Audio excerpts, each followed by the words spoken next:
Hej med dig. Jeg har lavet et helt nyt materiale, som jeg har lavet, fordi jeg gerne vil bringe mere sjov ind i det her med at lære at læse og skrive og forstå nogle sætninger. Så jeg har lavet et materiale, der hedder Tegn, skriv og analyser skøre sætninger.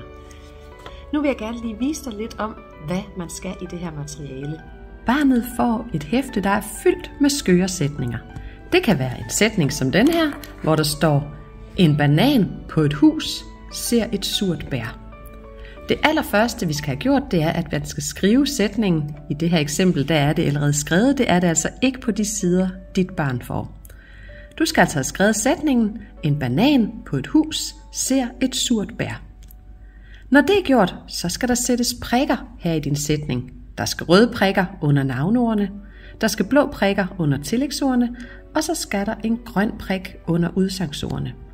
Og er man kommet i tvivl om, hvad er et navneord, et tillægsord og et udsangsord, så kan det altså læses nederst på siden.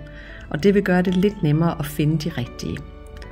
Når man har fået sat de rigtige prikker ind i sætningen, så skal sætningen tegnes herover i firkanten. Og igen, det er udfyldt på den her side, men det er det altså ikke i det, som dine børn får. Der er tegnet et hus med en banan ovenpå, og det kigger hen på et surt bær. Det samme materiale er lavet til de yngre børn.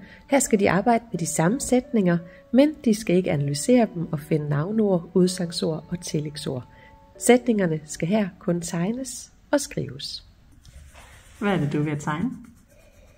En sol. En sol med briller går på en vej, der svinger. Må jeg se?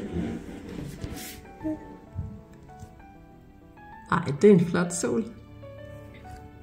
Yeah.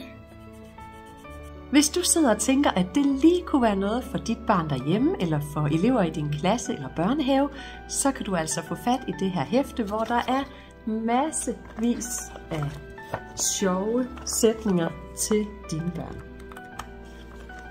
Du kan finde hæftet inde på www.læreitrin.dk. Rigtig god fornøjelse med det her sjove materiale. Hej hej!